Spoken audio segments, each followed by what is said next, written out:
A grandiosa e frequentemente idealizada imagem dos navios coloniais, com as suas velas enfunadas pelo vento e proas apontando para o horizonte inexplorado, raramente revela a crua e brutal realidade que se vivia a bordo, especialmente para os passageiros mais jovens. Estes não eram meros espectadores de uma aventura marítima, eram participantes forçados numa odisseia de privações extremas, uma viagem que, para a imensa maioria deles, culminaria não na promessa de uma nova vida, mas no abismo gélido do oceano ou nas febres de alguma costa remota. A presença de crianças nestas naus não era uma anomalia estatística, nem um capricho, era um reflexo intrínseco das desesperadas circunstâncias socioeconômicas e das brutais dinâmicas de poder que caracterizavam a era da expansão colonial. Um capítulo da história humana onde a colonização não era apenas uma empresa de conquista territorial, mas também uma vasta migração de pessoas impulsionadas pela esperança, ou mais comumente pelo desespero, arrastando consigo a inocência da infância para um destino incerto. Aprofundar o estudo da vida infantil nestas travessias é, em essência, confrontar uma narrativa de resiliência inimaginável face a uma vulnerabilidade quase absoluta.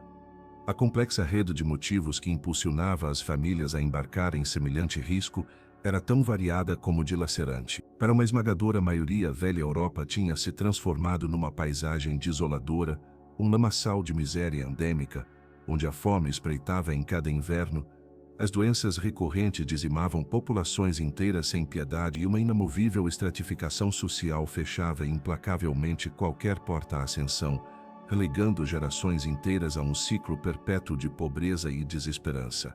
Neste contexto de penúria existencial, as promessas, frequentemente exageradas e poucas vezes cumpridas, terras férteis e abundantes, de riquezas incalculáveis ao alcance da mão, ou simplesmente esquiva a oportunidade de uma subsistência digna longe da opressão feudal e da escassez agrária no Novo Mundo, atuavam como um farol, por mais tênue que fosse, no meio da escuridão mais profunda da sua existência.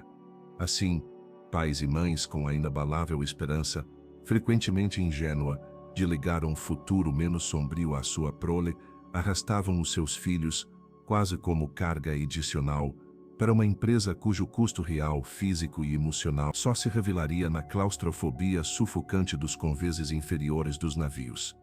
Estas crianças, que frequentemente as encontravam em estados avançados de desnutrição antes mesmo de pisar o convés, eram meras extensões, frágeis e dependentes, da unidade familiar. Os seus pequenos corpos e mentes, já marcados indelevelmente pelas carências e penúrias do velho continente, tornavam-se, desde o primeiro momento, testemunhas involuntárias do desespero parental, absorvendo com uma sensibilidade pungente a ansiedade latente e a frágil esperança que pairava no ambiente, antes mesmo de a costa familiar se desvanecer para sempre no horizonte. A esmagadora carga emocional dos seus pais, a incerteza lacerante do destino que os esperava e a dolorosa separação de tudo o que conheciam gravavam-se nas suas tenras psiques muito antes de o enjoo incessante se tornar o seu companheiro constante e mais íntimo nesta travessia do desconhecido. O eco das despedidas no porto, os gritos dos marinheiros e o constante balanço do navio fundiam-se numa sinfonia de angústia que perfurava a sua ainda maleável consciência. A partida não era um adeus, mas uma fratura abrupta com tudo o que lhes era seguro.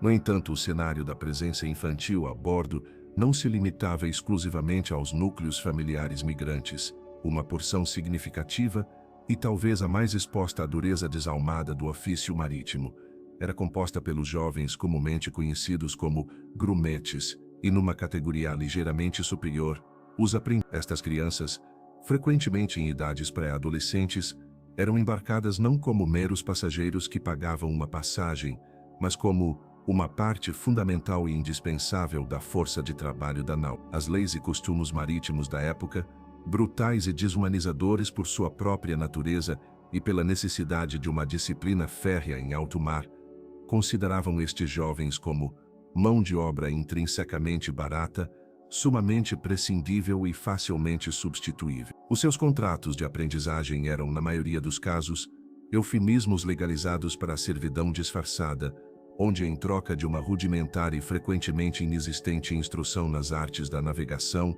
no manejo de velas ou na manutenção básica da embarcação, eram submetidos a jornadas extenuantes que se estendiam desde o amanhecer até bem entrada a noite, tarefas inerentemente perigosas que poriam em risco até mesmo um adulto, e uma disciplina férrea que roçava e em demasiadas ocasiões superava os limites da crueldade humana. Eram, sem dúvida, os primeiros a serem enviados para as gávias mais altas durante a fúria de uma tempestade, onde o vento gelado e as ondas gigantescas ameaçavam arrastá-los para o abismo. Eram os encarregados de limpar os imundos e fétidos depósitos da Sentina, onde a mistura de água estagnada, dietos humanos e ratos criavam um ambiente tóxico. Ou, pior ainda, eram os que deviam arrastar-se pelas passagens estreitas e claustrofóbicas internas do navio, levando ferramentas ou solucionando problemas nas entranhas escuras da embarcação, onde o menor erro podia ser fatal. A sua instrução era, mais do que uma pedagogia,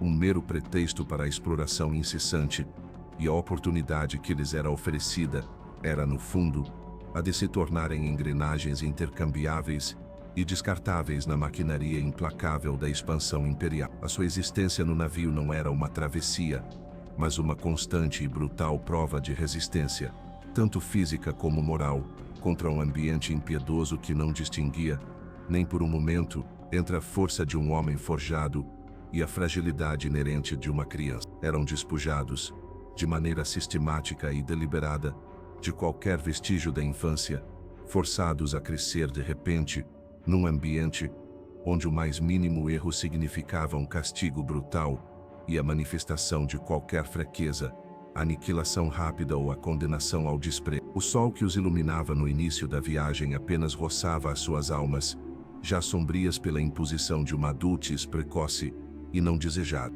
Além dos migrantes por necessidade e dos aprendizes forçados, existia uma terceira categoria de crianças a bordo, cuja situação era ainda mais desoladora e descoroçadora: os órfãos e os desamparados. Numa época pré-moderna, sem as robustas redes de segurança social ou os sistemas de proteção infantil que conhecemos hoje, a orfandade era uma sentença quase automática para a miséria mais absoluta e para uma existência precária à margem da sociedade.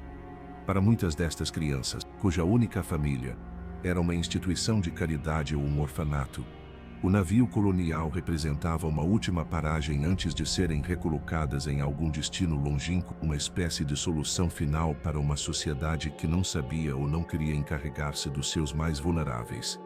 E que melhor forma, na lógica fria da época, de se livrar de bocas para alimentar e de almas, sem rumo do que enviá-las para a imensidão do vasto oceano com a vaga e real promessa de uma vida melhor nas colônias. Uma promessa que raramente se materializava em algo mais do que uma extensão da sua miséria. Estas crianças, desprovidas de qualquer família biológica ou de laços afetivos que pudessem ter-lhes proporcionado um mínimo de proteção ou defesa, eram, sem dúvida, as mais vulneráveis à exploração desenfreada, ao abuso físico e psicológico e à negligência mais absoluta. Eram os fantasmas silenciosos do navio, corpos pequenos e magros que se moviam entre as sombras dos conveses inferiores, sem voz para se queixar, sem representação que os defendesse e sem laços que os enraizassem a nada. A sua partida não era uma viagem esperançosa, mas uma espécie de exílio forçado e perpétuo, uma brutal expulsão de uma sociedade, por múltiplas razões, não soube ou não quis cuidar deles. A viagem para eles não constituía uma busca ativa de esperança ou uma nova oportunidade, mas uma fuga desesperada de um desespero ainda maior em terra firme, uma fuga que ironicamente e com uma crueldade poética o submergia noutra forma de desespero ainda mais profunda e opressiva, sem o consolo do conhecido. O olhar vazio destas crianças refletia a ausência de um passado amável e a incerteza de um futuro desolador. Mas o capítulo mais escuro e absolutamente dilacerante, um que jamais pode ser omitido ao falar de crianças em navios coloniais sem incorrer numa grave omissão histórica, é o da escravidão. O infame tráfico transatlântico de escravos, um dos capítulos mais vergonhosos da história da humanidade, não discriminava em absoluto por idade, de facto, As crianças eram uma parte integral, fundamental e trágica deste monstruoso comércio de seres humanos. Separados das suas famílias com uma brutalidade inenarrável, arrancados dos seus lares, das suas culturas e das suas identidades com uma violência que desafia a compreensão, estes pequenos seres eram acorrentados, sem piedade, nos porões imundos e sufocantes dos navios negreiros, sujeitos a horrores inimagináveis que destroçavam as suas almas. Para eles, a viagem através do Atlântico não era uma travessia voluntária em busca de uma quimérica oportunidade, nem um período de aprendizagem forçada. Era um sequestro massivo e sistemático, uma condenação vitalícia à desumanização mais absoluta e à servidão perpétua. Os seus jovens corpos, já por si frágeis e vulneráveis pelas condições prévias à captura, eram submetidos às mesmas, ou mesmo piores, condições que os adultos: superlotação extrema ao ponto da asfixia, doenças virulentas que se propagavam como incêndio, fome deliberada, imposta para controlá-los, e uma violência constante que não conhecia limites nem compaixão. A taxa de mortalidade entre as crianças escravizadas era, de facto, catastrófica, frequentemente superando significativamente a dos adultos, simplesmente porque os seus sistemas imunitários eram menos desenvolvidos e a sua resistência física às privações era inerentemente menor. Cada onda gigantesca que batia com fúria no casco da nau era um cruel lembrete da liberdade irrecuperavelmente perdida, e cada dia a bordo, uma lenta e agonizante morte em vida que despojava o espírito de qualquer vislumbre de esperança, convertendo-os em sombras do que uma vez foram. Esta faceta da presença infantil nos navios coloniais é uma ferida aberta na história da humanidade, é um testamento perpétuo à capacidade humana para a crueldade mais abjeta e inimaginável, e um doloroso lembrete de que a promessa colonial, essa quimera de progresso e prosperidade, frequentemente se construía sobre o sofrimento inaudito e a aniquilação da inocência. Neste vasto e desolador cenário da vida marítima colonial, a figura da criança emergia, não como um ser protido, mas como um símbolo dilacerante da fragilidade humana extrema perante a imensidão indiferente do oceano e perante a brutalidade impiedosa do sistema colonialista.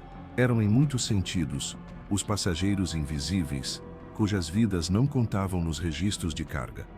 Eram os trabalhadores esquecidos, cujas contribuições, por mais minúsculas que fossem, eram exploradas, sem reconhecimento. Eram as vítimas silenciadas de uma era de expansão a todo custo, onde o progresso se media em territórios e não em vidas humanas. A sua travessia não era uma viagem, mas um microcosmo vivo da luta mais básica pela sobrevivência. Uma luta desigual que a imensa maioria deles perdia estrondosamente e que, naqueles casos raros de sobrevivência, deixava marcas indeléveis e profundas nas suas almas, transformando-os para sempre. Aqueles poucos que, contra todas as probabilidades imagináveis, conseguiam ver a luz de uma nova margem, faziam-no com uma sabedoria prematura e uma melancolia que ia além dos seus anos. A imensidão do oceano refletia-se, de maneira poética e trágica, na imensidão do seu sofrimento, uma história que merece ser desenterrada, contada e lembrada com a profundidade, o detalhe e o respeito que o peso incalculável da sua tragédia exige. A fragilidade inerente das suas vidas contrastava de forma brutalmente explícita com a magnitude titânica da empresa que os arrastava consigo, convertendo-os em epítomes do sacrifício não reconhecido no altar sangrento da ambição humana. O rugido incessante das ondas contra o casco e o ranger constante da madeira da nau não eram apenas sons ambientais, eram a banda sonora da sua curta e frequentemente brutal existência, o lamento de uma infância que se extinguia lentamente, sem um último adeus nem uma recordação que perdurasse nos anais da história. Imaginemos por um instante a arquitetura de um pesadelo flutuante, uma construção de madeira e corda, onde a lógica dos passos se invertia radicalmente, e cada centímetro cúbico de ar e superfície era disputado com a ferocidade animal que só a luta pela sobrevivência mais básica pode inspirar. Os navios coloniais, essas imponentes estruturas, que vistas à distância, pareciam dominar as ondas com uma majestosidade inquestionável, eram internamente labirintos de claustrofobia insuportável, especialmente concebidos para maximizar a carga útil, quer fosse esta de bens comerciais valiosos, animais de gado para o novo mundo, ou tristemente, e de maneira mais frequente, de incontáveis seres humanos. Longe da imagem romântica e heróica da proa desafiando a espuma do mar, num amanhecer dourado, os conveses inferiores, conhecidos como entraponte ou porões de passageiros, onde a esmagadora maioria dos passageiros mais humildes e, por conseguinte, as crianças, passavam a quase totalidade do seu tempo, eram verdadeiras câmaras de tortura flutuantes. Aqui, à luz do sol, esse doador de vida e consolo em terra firme, era um privilégio efêmero e quase inexistente que mal conseguia infiltrar-se por alguma escotilha escassamente aberta ou pelas frestas de algum convés mal vedado. A escuridão perpétua era a norma dominante, apenas quebrada pelo piscar lúgubre e parcimonioso de uma lanterna de sebo ou pelo tênue e oscilante brilho de uma vela, se é que se permitia acender uma, o que acentuava exponencialmente a sensação de confinamento perpétuo, desorientação espacial e um profundo terror existencial. A característica fundamental e mais opressiva deste habitat flutuante era, sem dúvida, a superlotação extrema, um conceito que transcende a mera densidade numérica da população para se tornar uma forma de opressão física e psicológica constante. Os beliches, quando felizmente existiam e não era o chão o único leito, eram frequentemente meras prateleiras de madeira toscamente lavradas, dispostas em várias camadas sobrepostas, apenas suficientemente largas para que um corpo adulto se deitasse de lado, e onde as crianças sem partilhavam um espaço minúsculo com estranhos absolutos, frequentemente gravemente doentes ou mesmo moribundos, cuja respiração agitada e sussurros de agonia se tornavam parte do ambiente. Não havia, na vasta maioria dos casos, cobertores suficientes para mitigar o frio constante, nem a possibilidade mais remota de um verdadeiro descanso reparador. O próprio ar, denso ao ponto da asfixia e carregado com o hálito viciado de centenas de pulmões, o fedor rançoso e penetrante dos corpos por lavar, o vômito onipresente, as excreções humanas e animais, e a inevitável podridão dos alimentos, tornava-se tão irrespirável que cada inalação era uma tortura para o sistema respiratório. Este microclima sufocante e pestilento, onde o oxigênio se sentia escasso como o ouro e o calor humano, combinado com a falta de ventilação, se acumulava até níveis insuportáveis, criava uma atmosfera propícia ao desmaio repentino e a deterioração física acelera. A pele das crianças, mais sensível e permeável, absorvia esta toxicidade ambiental como uma esponja, e os seus sistemas respiratórios imaturos lutavam desesperadamente contra a constante agressão de partículas em suspensão, esporos de bolor e gases nauseabundos que saturavam o ambiente. A carga olfativa, uma mistura avassaladora de amoníaco, ácido butírico e outros compostos orgânicos voláteis, gerava uma sensação constante de náusea e anulava qualquer vestígio de a falta de espaço pessoal não representava meramente um incômodo desconfortável. Era uma erosão constante e sistemática da dignidade humana e, de maneira mais alarmante, um catalisador explosivo para a propagação descontrolada de doenças. Os corpos estavam em contato físico constante e não desejado, formando uma sopa biológica viva, onde fluidos corporais, parasitas, como piolhos e percevejos, e patógenos virulentos, se transferiam de maneira indiscriminada e sem barreira. Um simples espirro desprotido podia iniciar uma cadeia de infecção que varreria a totalidade do convés em questão de horas ou dia. Para uma criança, que em terra firme estava acostumada a um certo grau de liberdade de movimento e brincadeira, esta reclusão forçada num espaço tão opressivo era uma prisão sem grades visíveis, mas com muros invisíveis de corpos humanos e um hálito viciado que a envolvia. A impossibilidade de se esticar por completo, de correr ou simplesmente de se sentar sem roçar noutra pessoa, convertia cada movimento num exercício de dolorosa contorção e cada momento num lembrete constante do seu cativeiro inescapável. Os pequenos músculos atrofiavam-se progressivamente pela imobilidade, as articulações tornavam-se dolosamente rígidas pela falta de exercício, e a energia inata e transbordante da infância consumia-se por completo na luta constante e desesperada por simplesmente existir num espaço tão restritivo e hostil. O desejo inato de exploração e curiosidade infantil era afogado pela necessidade primordial de sobrevivência. Aprofundando a sombria disposição espacial, é crucial compreender que os convéses inferiores não foram projetados, no mínimo, para o conforto ou o bem-estar humano. Eram, na sua essência mais crua, extensões diretas do porão de carga da nau, concebidos para transportar volume e não para abrigar vidas. Em muitos casos, os beliches não eram mais do que meras tábuas de madeira nua,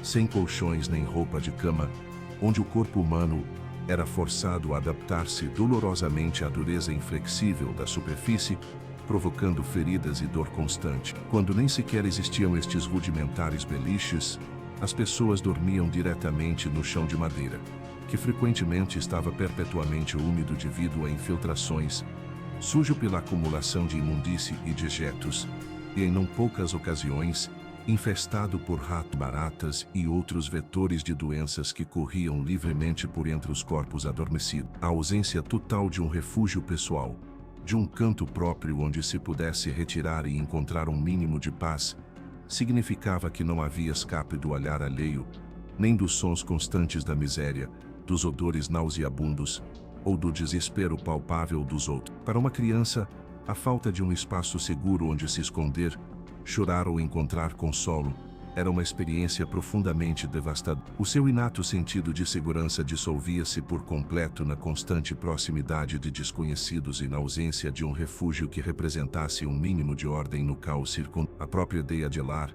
desvanecia-se por completo na cacofonia ensurdecedora de sussurros, queixumes de dor e o constante, hipnótico balanço da nau que não oferecia nenhum ponto de referência estável. O impacto psicológico desta superlotação extrema era tão profundo e duradouro como o físico. A privacidade, esse conceito fundamental para o desenvolvimento da individualidade, era neste contexto uma noção inexistente. As crianças, acostumadas a um certo grau de intimidade familiar nos seus lares, encontravam-se expostas de maneira constante e invasiva às funções corporais dos adultos, às suas conversas frequentemente cruas, aos seus medos mais profundos e aos seus conflitos interpessoais. Esta sobreexposição às cruas realidades da vida adulta podia conduzir a uma maturidade forçada e acelerada, onde a inocência, se é que alguma vez teve a oportunidade de florescer, se erodia rapidamente ao presenciar realidades que um adulto mal conseguia processar sem filtro. A irritabilidade generalizada e a tensão nervosa eram palpáveis no ar denso dos convéses, exacerbadas pela privação crônica de sono, pela fome constante e pelo estresse avassalador e incessante da viagem. As altercações violentas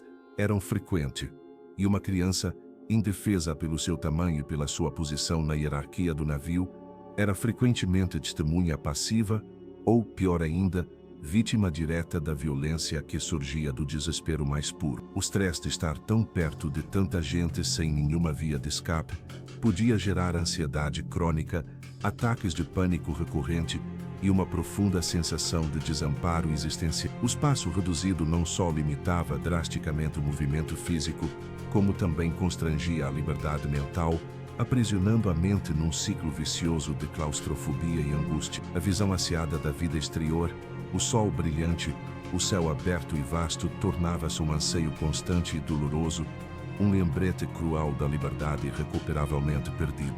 Além disso, a impossibilidade prática de manter uma mínima higiene pessoal num espaço tão reduzido exacerbava exponencialmente a miséria geral. Sem acesso regular à água doce para se lavar, nem a instalações sanitárias adequadas ou sabão, os corpos cobriam-se rapidamente de imundície, suor rançoso e o rastro das doenças. O cabelo, longo e sem cuidado, emaranhava-se irremediavelmente e infestava-se de piolhos e lêndias, tornando-se focos constantes de infecção e comichão incessante que não conhecia alívio. A pele, constantemente úmida pela transpiração e pela umidade ambiental do navio exposta à frical abrasiva da roupa suja e das tábuas, desenvolvia rapidamente erupções cutâneas dolorosas, úlceras abertas e furúnculos purulentos, que ao não serem tratados com a higiene básica, infectavam com alarmante facilidade. transformando-se rapidamente em chagas purulentas que se recusavam obstinadamente a cicatrizar. As feridas pequenas, meros arranhões insignificantes ou cortes leves, que em terra não seriam mais do que um incômodo passageiro, a bordo convertiam-se em portas abertas e perigosas para a entrada de bactérias e fungos, transformando-se rapidamente em focos de infecção graves que ameaçavam a vida. Os olhos irritados e avermelhados pelo ar viciado e pela sujidade em suspensão, frequentemente desenvolviam conjuntivites dolorosas e persistentes. Os dentes, sem escovagem, sem higiene oral e com uma dieta deficiente, deterioravam-se com espantosa rapidez, provocando infecções orais agonizantes que dificultavam gravemente a já escassa e monótona alimentação, agravando assim o círculo vicioso da desnutrição. O design destes navios, embora funcional no seu propósito primário de transporte massivo, era, sem lugar a dúvidas, uma condenação para os seus passageiros humanos, especialmente para os mais pequenos. Cada canto escuro, cada viga exposta que sobressaía perigosamente, cada tábua escorregadia pela umidade e pela sujidade, representava um perigo iminente. As escotilhas, frequentemente abertas apenas para ventilar, eram armadilhas mortais se não se tivesse cuidado, e as passagens estreitas, labirintos escuros para os desorientados e os fracos. A constante inclinação e o balanço frenético do navio faziam com que cada passo fosse um ato de equilíbrio precário e constante. Para uma criança, cujo centro de gravidade é inerentemente diferente do de um adulto e cuja capacidade motora ainda está em pleno desenvolvimento e aperfeiçoamento, estes perigos magnificavam-se exponencialmente. Uma queda na escuridão dos conveses inferiores podia significar uma fratura óssea grave, uma comoção cerebral severa ou, pior ainda, ser arrastado sob o movimento implacável da nau ou cair por uma abertura. O ambiente não só era restritivo de maneira passiva, era ativamente hostil. Uma armadilha flutuante, onde a sobrevivência era um milagre diário e o conforto, uma quimera inalcançável. A vida no habitáculo desumano do navio colonial não era uma fase de transição, mas uma prova de resistência extrema que muito poucas crianças conseguiam superar indenes, deixando nelas marcas profundas, indeléveis e permanentes de uma infância brutalmente negada e despojada. A própria estrutura da nau erguia-se, pois como uma jaula gigante e implacável, onde cada tábua representava uma barra, cada viga mais um obstáculo no caminho da vida, e cada sombra um canto para o medo mais primário e profundo. Se o espaço físico nos navios coloniais se configurava como uma condenação à claustrofobia e à imobilidade, o ambiente sanitário a bordo era, sem lugar a dúvidas, a sentença de morte mais recorrente para muitos dos seus jovens ocupantes. Adentrar os conveses inferiores de um navio da época, especialmente nas zonas destinadas aos passageiros mais humildes, era penetrar no que só pode ser descrito como um miasma fétido, um termo que pela sua crueza mal começa a capturar a asfixiante, nauseabunda e persistente realidade da ausência total de higiene que imperava. Não se tratava meramente de uma falta de limpeza superficial ou de um ligeiro desconforto olfativo. Era uma completa e devastadora ignorância dos princípios mais básicos de saneamento combinada com impossibilidade prática, dada a tecnologia e os recursos da época, de manter qualquer padrão de asseio num ambiente inerentemente fechado, superpovoado e em constante e violento movimento. Esta perpétua imundície não era apenas um desconforto avassalador para os sentidos, de maneira crucial. Um caldo de cultura incessante para as doenças mais virulentas e contagiosas, um vetor constante e eficiente de morte que espreitava em cada canto escuro, em cada corrente de ar viciado, em cada superfície pegajosa e em cada interação humana. Para compreender a magnitude abismal desta tragédia sanitária, é fundamental decompor os múltiplos e agravantes fatores que contribuíam de forma sinérgica para este fedor omnipresente à putrefação, doença e desespero. Em primeiro lugar, e de maneira mais premente, a gestão dos dietos humanos era, no melhor dos cenários concebíveis, rudimentar ao ponto da inutilidade e, no pior dos casos, diretamente inexistente. Não havia, claro, latrinas adequadamente projetadas ou sistemas de esgoto que evacuassem os dietos para fora do ambiente dos passageiros. As necessidades fisiológicas, Tanto a urina como as fezes eram realizadas em simples baldes, idealmente deveriam ser esvaziados com regularidade pela borda. No entanto, a crua realidade de um mar encrespado que tornava perigosa qualquer saída para o convés, a preguiça ou a desídia de uma tripulação já sobrecarregada de trabalho, ou a simples dificuldade física de se mover pelos convéses apinhados de gente, significava que estes baldes frequentemente transbordavam por completo ou seus conteúdos líquidos e sólidos derramavam-se livremente com o balanço incessante do navio. Os convéses inferiores, onde dormiam, comiam e viviam os passageiros, convertiam-se assim de facto num WC coletivo e perpétuo, impregnados de urina e fezes que secavam e se pulverizavam, ou se misturavam com a água das infiltrações. As crianças, com um controlo ainda imaturo dos seus esfíncteres e uma maior propensão a doenças diarreicas devido à sua vulnerabilidade, contribuíam de maneira involuntária mas constante para este ambiente de insalubridade. A mistura destes eflúvios corporais com o suor ranço, a sujidade incrustada nos corpos por lavar e o odor nauseabundo e azedo da comida em decomposição criava uma sinfonia olfativa que se aderia implacavelmente à pele, à pouca roupa que possuíam e ao próprio mobiliário do navio, tornando cada respiração uma prova de resistência extrema para os pulmões e a mente. O ar, já por si pobre em oxigênio devido à superlotação e à falta de ventilação, saturava-se com o amoníaco da urina, os gases sulfídricos e do metano da matéria fecal em putrefação, criando uma atmosfera irrespirável que atacava sem piedade as mucosas respiratórias e os sentidos de maneira constante. A sensação de náusea era uma companheira persistente e omnipresente, e o apetite, se é que alguma vez existia nessas condições, era brutalmente suprimido por este assalto olfativo incessante. A falta crônica de acesso à água doce para a higiene pessoal exacerbava ainda mais, e de maneira crítica esta já precária situação. A água potável era, sem lugar a dúvidas, um bem precioso e escasso, racionado estritamente, e apenas suficiente para a hidratação básica que permitia a sobrevivência, não para a limpeza. Lavar o corpo, a escassa roupa, ou mesmo simplesmente as mãos, era um luxo impensável e inalcançável. Os corpos das crianças, especialmente, cobriam-se rapidamente de imundície incrustada, suor e gordura corporal. Os seus cabelos, sem lavar nem pentear, emaranhavam-se irremediavelmente, enchiam-se de piolhos e lêndias até a infestação, tornando-se focos ambulantes de infecção e comichão incessante que não conhecia descanso nem alívio. Constantemente úmida pela transpiração e pelo ambiente úmido do navio, exposta à fricção constante da roupa suja e das tábuas de madeira, desenvolvia com alarmante rapidez erupções cutâneas dolorosas, úlceras abertas e furúnculos purulentos, ao não serem tratados com a higiene básica, infetavam com uma facilidade aterradora.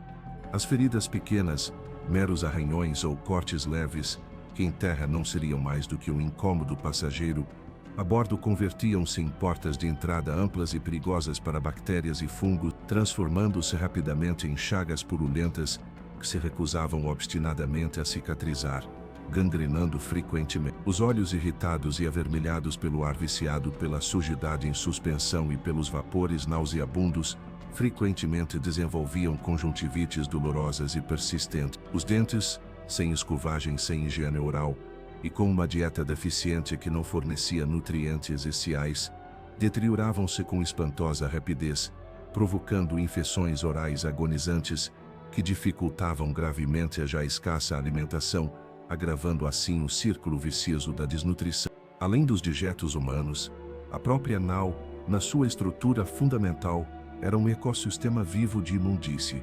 As sentinas, a parte mais baixa do casco da embarcação, enchiam-se com água estagnada e fétida, frequentemente misturada com fugas de óleo, restos de comida em decomposição e os corpos de animais pequenos que morriam a bordo. Esta lama putrefacta não só gerava vapores tóxicos que ascendiam pelos vãos da nau, mas também servia como um habitat ideal e proliferante para ratos, baratas e outros insetos e roedores que eram vetores comprovados de doenças. Os convés, constantemente umedecidos pelas infiltrações de água do mar ou pelas precipitações, frequentemente carregadas com a sujidade do ar, e contaminados pela imundície arrastada pelo vento ou pelos próprios pés dos passageiros e da tripulação, nunca eram limpos a fundo, mas sim superficialmente, se tanto, as superfícies tornavam-se pegajosas e escorregadias, cobertas por uma camada homogênea de imundície, que não fazia mais do que acumular-se e solidificar-se com o passar dos dias e das semanas de navegação. Os alimentos escassos e valiosos, armazenados em condições precárias e insalubres, infestavam-se rapidamente de gorgulhos, larvas e bolor, e os seus restos, que caíam ao chão, atraíam ainda mais pragas para o já apinhado convés. Para as crianças, frequentemente comiam com as mãos sujas ou diretamente do chão. A ingestão destes contaminantes era quase inevitável e constante, aumentando exponencialmente o risco de contrair doenças gastrointestinais severas e parasitárias, que comprometiam ainda mais a sua já fraca saúde.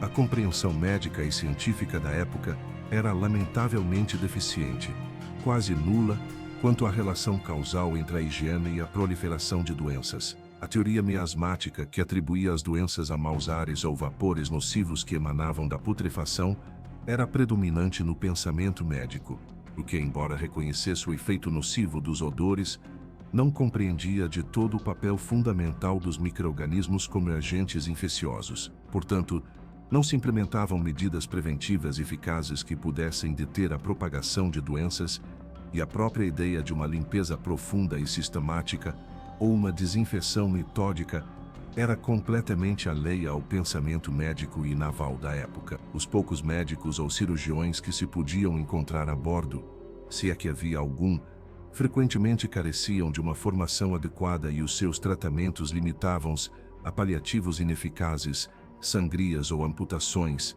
sem atacar de todo a raiz do problema sanitário. A ignorância total da epidemiologia significava que as doenças se propagavam sem qualquer tipo de controlo, ajudadas enormemente pela falta de ventilação nos convéses inferiores, onde o ar mau circulava e os patógenos ficavam suspensos por horas, esperando a sua próxima vítima. A acumulação de dióxido de carbono e outros gases respiratórios nestes espaços fechados contribuía ainda mais para a sensação de asfixia e para a deterioração geral da saúde.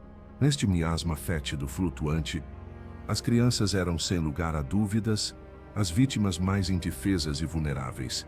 A sua menor estatura aproximava, fisicamente, mais do chão infestado de sujidade e pragas. As suas mãos exploradoras e curiosas punham-nas em contato constante com superfícies e objetos contaminados. E os seus sistemas imunitários, ainda em desenvolvimento ou já brutalmente enfraquecidos pela desnutrição endêmica, simplesmente não conseguiam fazer frente à avalanche incessante de patógenos que as assediavam. A constante irritação da pele, a comichão insuportável dos piolhos, o ardor e vermelhidão dos olhos, a náusea persistente do odor.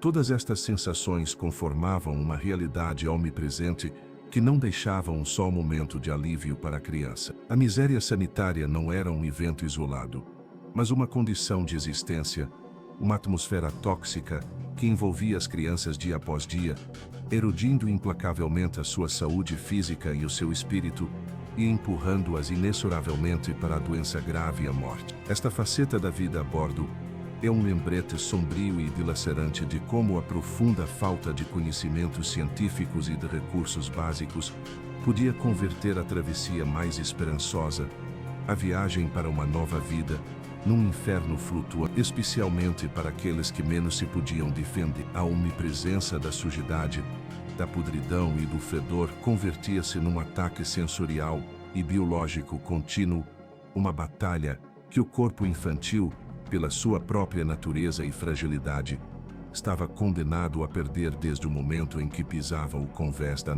Além do fedor asfixiante e da superlotação insuportável que definiam o ambiente físico de um navio colonial, a vida de uma criança a bordo era inelutavelmente marcada por uma presença ainda mais corrosiva e devastadora: a fome.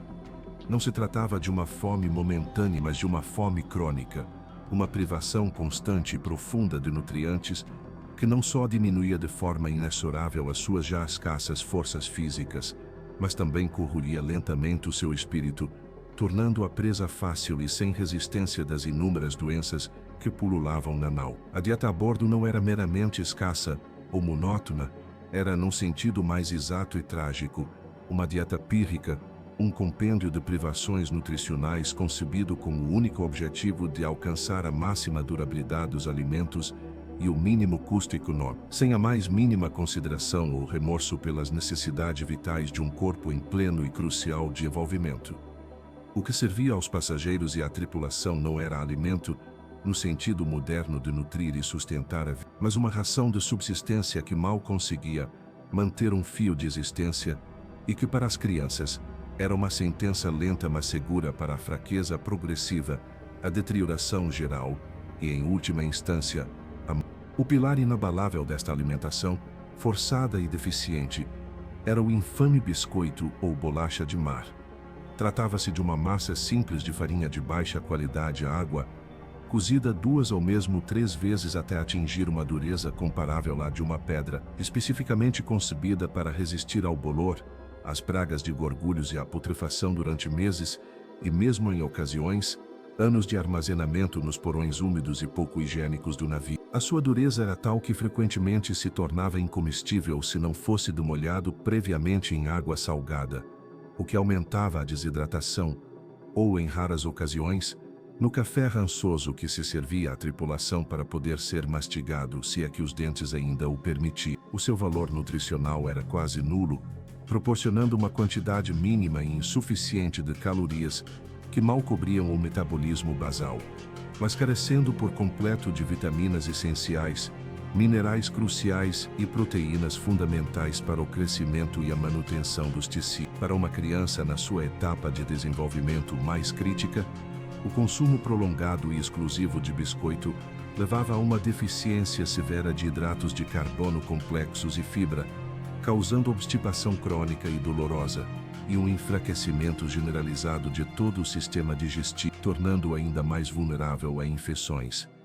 Além disso, a sua textura abrasiva e granulosa podia danificar gravemente as gengivas e os dentes, já enfraquecidos pela falta de higiene oral, fazendo com que cada tentativa de dentada fosse um suplício doloroso. A monotonia insuportável de comer o mesmo alimento, dia após dia, semana após semana, sem variação alguma, gerava uma aversão psicológica profunda que, paradoxalmente, exacerbava a falta de apetite no meio da mais premente das fomes, criando um círculo vicioso de desnutrição e repulsa. A escassa quantidade de proteína obtinha-se principalmente da carne salgada, geralmente porco ou vaca, e do peixe seco, como bacalhau ou arenque. Estes alimentos eram preparados com métodos de conservação extremamente rudimentares que implicavam saturar a carne ou o peixe com quantidades massivas de sal para evitar a sua putrefação na longa viagem. Embora estes processos fossem eficazes para a conservação a longo prazo, eliminavam grande parte do seu já limitado valor nutricional e tornavam-nos incrivelmente difíceis de digerir para qualquer estômago, e ainda mais para o de uma criança. A carne salgada era fibrosa ao ponto de ser quase incomestível, excessivamente salgada e frequentemente rançosa, ou num estado avançado de decomposição incipiente, com um sabor tão desagradável que só a fome extrema podia forçar alguém a tolerá-lo. O peixe seco era igualmente duro, salgado e pouco apetito. O altíssimo teor de sal destes alimentos contribuía significativamente para a desidratação já crônica a bordo e aumentava dramaticamente a necessidade de água potável, um recurso que já por si era escasso, racionado e muito frequentemente contaminado. Para as crianças que necessitavam de proteínas em abundância para o crescimento muscular, o desenvolvimento ósseo e o funcionamento cognitivo ótimo, esta fonte deficiente e mal preparada era, pura e simplesmente, insuficiente para cobrir as suas necessidades básicas. Os seus corpos, em vez de crescer e fortalecer-se, desgastavam-se lentamente, consumindo as suas próprias reservas internas de gordura e músculo, para poderem sobreviver num ato de autofagia forçada. A falta de variedade proteica também significava a ausência de aminoácidos essenciais, enfraquecendo ainda mais o corpo em desenvolvimento e tornando-o vulnerável a múltiplas deficiências. As leguminosas secas, como ervilhas ou feijões, por vezes, eram utilizadas como um complemento esporádico a esta dieta desoladora, mas a sua costura requeria grandes quantidades de água e combustível, recursos que eram extremamente limitados e preciosos a bordo. Quando preparadas, costumavam ser servidas como um caldo aguado, sem muito sustento nem sabor, uma mera ilusão de alimento. As frutas e verduras frescas, as fontes vitais e insubstituíveis de vitaminas, especialmente a vitamina C, eram um luxo efêmero que se acabava irremediavelmente poucos dias após a partida do porto. Com o seu desaparecimento total da dieta, o corpo das crianças, que sacava completamente desprotegido e exposto perante a doença mais temida e devastadora das viagens marítimas longas, o escorbuto era, sem dúvida, o flagelo implacável dos marinheiros e, de maneira ainda mais cruel, das crianças a bordo. Causado por uma severa e prolongada deficiência de vitamina C, ácido ascórbico, os seus sintomas eram horríveis, progressivos e sem tratamento, fatais. Começava com fadiga extrema, uma irritabilidade constante e dores musculares difusas, sintomas que podiam ser facilmente confundidos com o esgotamento normal da viagem ou enjoo. No entanto, progredia rapidamente, as gengivas inchavam de maneira grotesca, ficavam de uma cor roxa escura e sangravam profusamente ao menor toque, chegando a cobrir os dentes. Os dentes, sem suporte nas gengivas, soltavam-se e caíam com facilidade, deixando as crianças com bocas doloridas e infectadas. A pele tornava-se áspera, seca e escamosa, e apareciam manchas purpúreas, petequias e equimoses por todo o corpo devido à fragilidade capilar generalizada. As feridas, mesmo as mais pequenas, não cicatrizavam, e as velhas cicatrizes reabriam-se de forma espontânea. As articulações inchavam e doíam com uma intensidade insuportável, e as pernas podiam tornar-se tão fracas e dolorosas que impediam qualquer movimento, prostrando a criança. Nas crianças, cujo sistema esquelético e tecidos conjuntivos, que requerem vitamina C para sua formação, estão em pleno e crucial desenvolvimento, o impacto era especialmente devastador. Os ossos, cartilagens e ligamentos eram gravemente afetados, provocando deformidades ósseas dolorosas, dores insuportáveis que não cessavam e uma incapacidade progressiva e paralisante para se mover. O escorbuto avançado levava a hemorragias internas massivas, anemia severa e, finalmente, a morte por colapso multiorgânico. Para uma criança, presenciar como as suas próprias gengivas sangravam sem parar, como os seus dentes caíam um a um, como as suas extremidades se paralisavam lentamente, enquanto sentia uma dor constante e uma fadiga esmagadora que a consumia, era uma agonia lenta, indefesa e desesperada, um verdadeiro festim da fome que se manifestava na degradação visível e palpável do seu próprio corpo. A ausência prolongada de alimentos com vitamina C era, para muitos, uma condenação garantida a esta terrível doença. A desnutrição crônica ia muito além do escorbuto e dos seus sintomas específicos. A falta de calorias adequadas para a idade e o nível de atividade de uma criança resultava num atraso severo e irreversível do crescimento e desenvolvimento tanto físico como cognitivo. Os seus corpos consumiam-se progressivamente, os músculos atrofiavam-se até a magreza extrema e o seu desenvolvimento cerebral era gravemente comprometido pela falta de nutrientes essenciais para o funcionamento neuronal. Uma criança desnutrida era, além disso, intrinsecamente mais propensa a constipações comuns, a contrair infecções virulentas e a sofrer episódios severos de diarreia, e a sua recuperação de qualquer doença era extremamente lenta, se é que alguma vez ocorria. A desidratação, já exacerbada pela dieta alta em sal e a ingestão constante de água contaminada, só pioravam o quadro clínico geral. Uma criança com o sistema imunitário já severamente comprometido pela desnutrição era um alvo fácil e sem defesas para qualquer patógeno que pululasse no navio, desde a disenteria mais leve até ao tifo mais mortal.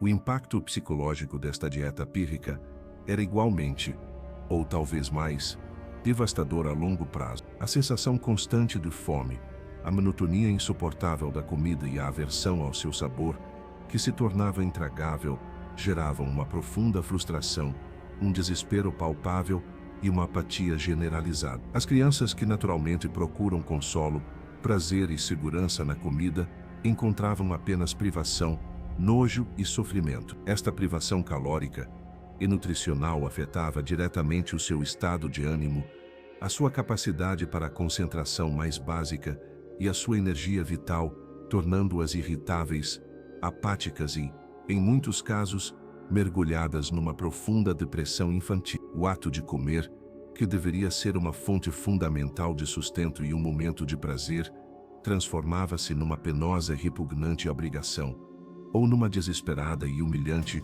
busca por qualquer migalha comestível que pudesse aliviar o tormento do estômago. A magreza extrema dos seus corpos, os olhos fundos e sem brilho, a pele pálida e cetrina, e as extremidades esqueléticas eram o selo distintivo e omnipresente das crianças a bordo, testemunhos silenciosos e comoventes de um flagelo da desnutrição que as perseguia sem tréguas ao longo de toda a travessia. A fragilidade inerente dos seus corpos era um reflexo direto da desatenção fundamental e criminosa às suas necessidades mais básicas, convertendo cada milha navegada num passo mais em direção ao limite da sobrevivência, num macabro e silencioso balé entre um corpo que se recusa obstinadamente a ceder e um destino que insiste na aniquilação completa. No já asfixiante e fétido microclima de um navio colonial, onde cada respiração era um desafio e cada espaço uma ameaça, existia um predador ainda mais insidioso e omnipresente do que qualquer tempestade formidável ou ataque pirata: as epidemias silenciosas. Estas pragas invisíveis, propagando-se com uma velocidade e uma letalidade aterradoras, através da superlotação e da falta de higiene, eram o principal e mais implacável carrasco da vida infantil a bordo, dizimando os pequenos passageiros com uma eficácia brutal e descoroçoadora. A combinação explosiva de superlotação extrema, condições sanitárias abismais que roçavam o infra-humano, desnutrição crônica, que enfraquecia até os ossos e uma compreensão médica rudimentar que não entendia a verdadeira causa das doenças, criava um caldo de cultura perfeito para a proliferação descontrolada de patógenos. Neste ambiente confinado e hostil, a infância enfrentava uma vulnerabilidade extrema, onde um simples espirro, uma tosse persistente ou uma diarreia inicialmente leve, podiam escalar rapidamente para uma sentença de morte inescapável e irrevogável. O tifo, conhecido na época frequentemente como febre de navio ou febre da prisão, era uma das doenças mais temidas e uma das principais causas de morte, transmitido por piolhos corporais, que proliferavam sem controlo nas condições de absoluta falta de higiene pessoal, e na superlotação extrema dos passageiros, espalhava-se como um incêndio selvagem e imparável nos convéses inferiores. Os sintomas eram devastadores e progressivos. Começava com febre alta e persistente, dores de cabeça intensas que não cediam a arrepios incontroláveis, uma erupção cutânea característica, o infame exantema tifoide, e em fases avançadas, um estado de estupor profundo ou delírio febril. Para as crianças, cujos sistemas nervosos centrais são mais sensíveis e menos desenvolvidos, o delírio podia ser particularmente aterrador, mergulhando-as num estado de confusão aguda e alucinações vívidas que as desligava da realidade. A desidratação severa e a fraqueza extrema causadas pela febre alta e pela falta de ingestão frequentemente levavam ao colapso circulatório e, finalmente, à morte. Uma criança infestada de piolhos, coçando a pele até sangriava microlesões, que eram portas abertas e diretas para a entrada da bactéria Rickettsia prowazekii, e uma vez que o ciclo de infecção começava na população apinhada, era quase impossível detê-lo sem medidas de higiene e desparasitação que simplesmente não existiam na época ou eram impraticáveis a bordo. A falta de roupa limpa, a impossibilidade de tomar banho e a nula desinfecção garantiam que os piolhos e com eles, o tifo, se mantivessem como uma ameaça constante e omnipresente durante toda a travessia. A disenteria, ou o temido fluxo de sangue, era outra assassina implacável e recorrente.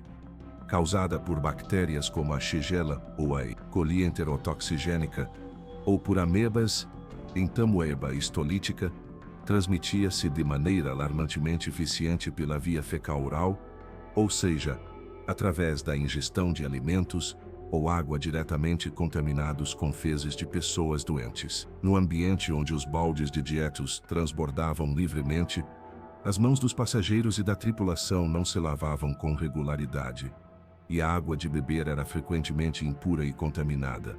A disenteria era lamentavelmente endêmica. As crianças, mais propensas a levar as mãos à boca devido ao seu comportamento exploratório e com sistemas digestivos menos robustos e maduros, eram especialmente suscetíveis a contraí-la. Os sintomas incluíam diarreia severa e profusa, frequentemente com a presença visível de sangue e muco, dores abdominais terríveis do tipo cólica, febre alta e vômitos incessantes. A perda massiva de líquidos e eletrólitos vitais provocava uma desidratação rápida, crítica e letal, levando ao choque hipovolêmico e à morte em questão de poucos dias, por vezes mesmo horas. Para um pequeno corpo infantil, cada episódio diarreico era um passo agônico em direção ao precipício, e a incapacidade de repor os líquidos perdidos significava uma agonia sem tréguas que consumia suas forças vitais. A fraqueza resultante deixava as crianças prostradas e apáticas, incapazes de se mover ou procurar ajuda,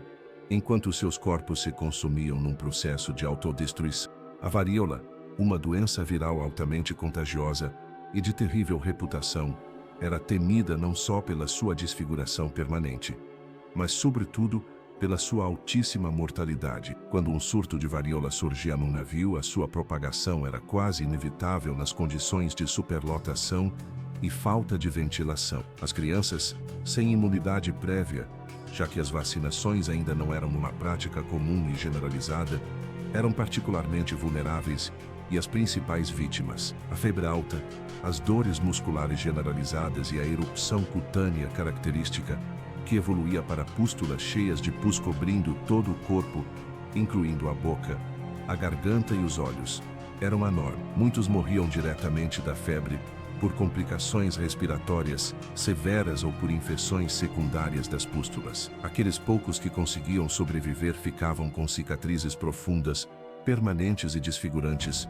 bexigas, e frequentemente cegos se a infecção afetasse os olhos. A visão de uma criança coberta de pústulas, sofrendo de febre e dor extremas, era uma imagem dantesca que perseguia as poucas testemunhas que conseguiam suportá-lo.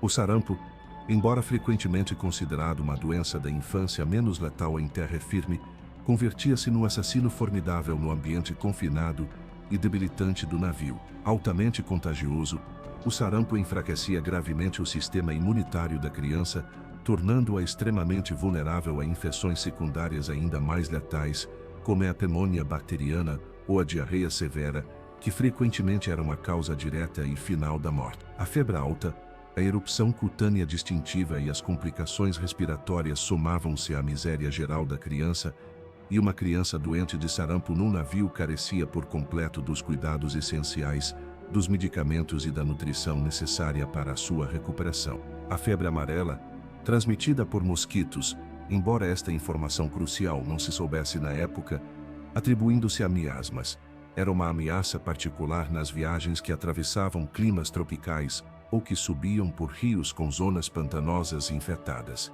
Os sintomas incluíam febre alta e repentina, arrepios intensos, dores musculares agudas, icterícia, uma coloração amarelada da pele e dos olhos, daí o seu nome, devido a dano hepático, e em casos graves, hemorragias internas massivas e falha renal e hepática total. O aparecimento da febre negra, ou vômito negro, sangue coagulado, era um sinal inequívoco de hemorragia gastrointestinal severa e geralmente indicava uma fase terminal e irreversível da doença. As crianças com a sua menor massa corporal e reservas energéticas sucumbiam rapidamente à desidratação e ao dano orgânico massivo.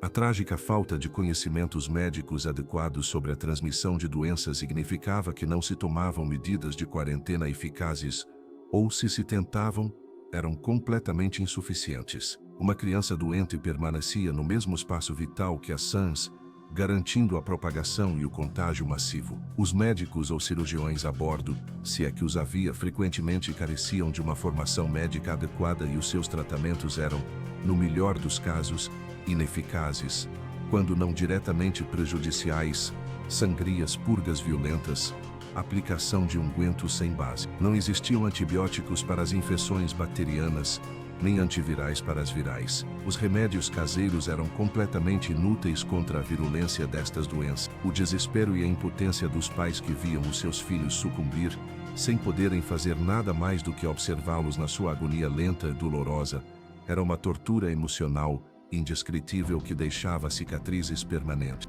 Assim, os conveses dos navios coloniais transformavam-se em verdadeiros campos de batalha microbiológicos, onde o inimigo era invisível, implacável e omnipresente, e o corpo da criança, um campo de batalha aberto, indefeso e predestinado à derrota.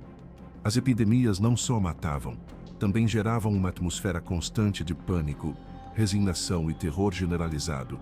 A morte tornava-se uma companheira tão constante como as ondas, e a sobrevivência, um milagre aleatório, uma exceção à regra, não uma expectativa. A vulnerabilidade extrema da infância neste contexto traduzia-se numa mortalidade massiva e catastrófica, deixando um rastro de pequenos corpos atirados sem cerimônia ao mar, testemunhas silenciosas das pragas invisíveis que reinavam sem oposição nestas travessias do desespero e da desumanidade. Cada respiração viciada dos conveses, cada gota de água contaminada, cada contato com um corpo doente, aumentava exponencialmente a probabilidade que a morte invisível cobrasse outra jovem vida no seu implacável e silencioso avanço. A inocência da infância, que deveria ter sido protegida, confrontava-se diretamente com a brutalidade impiedosa da biologia desencadeada, num duelo desigual que raramente oferecia piedade, consolo ou esperança alguma. Na sombria taxonomia das privações e tormentos a bordo de um navio colonial, o acesso àquela que deveria ser a mais básica e abundante das necessidades, a água potável, erguia-se como uma das mais críticas e agonizantes, um bem tão essencial para a vida como o ar que se respirava, mas tão escasso e frequentemente irremediavelmente comprometido que a sua ausência se convertia num torturador implacável e omnipresente. A água do desespero nem era simplesmente um líquido vital, era neste contexto um vetor de doença e um catalisador de um sofrimento que corroía o corpo e a mente de cada passageiro, especialmente a das crianças, cuja fisiologia imatura as tornava excepcionalmente vulneráveis às suas deficiências e às suas contaminações. A sede não era um mero capricho ou incômodo passageiro, era um tormento constante, uma queimadura interna que secava a boca até a rachar, rachava os lábios até os fazer sangrar, e consumia as forças vitais enquanto o espectro inescapável da desidratação espreitava como uma sombra escura e persistente, uma ameaça latente que se manifestava em cada respiração, em cada movimento e em cada momento de consciência.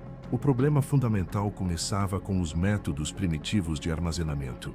A água doce, uma vez recolhida no porto antes de zarpar, era armazenada em grandes barris de madeira, frequentemente sem tratamento adequado. Embora alguns destes barris fossem revestidos com resina ou alcatrão para proteger o conteúdo e evitar fugas e contaminação, a maioria não o era, ou a vedação era deficiente e ineficaz. Com o passar implacável do tempo e da distância percorrida, a água dentro destes barris tornava-se turva, adquiria um sabor rançoso e desagradável, e um odor putrefacto que a tornava quase imbebível. As algas, bactérias e outros micro-organismos prosperavam e multiplicavam-se sem controlo neste ambiente escuro e estagnado, transformando a água num caldo de cultura para a doença. Os barris, frequentemente reutilizados de viagens anteriores e sem uma limpeza adequada, podiam ter contido previamente alimentos salgados ou fermentados, ou mesmo óleos,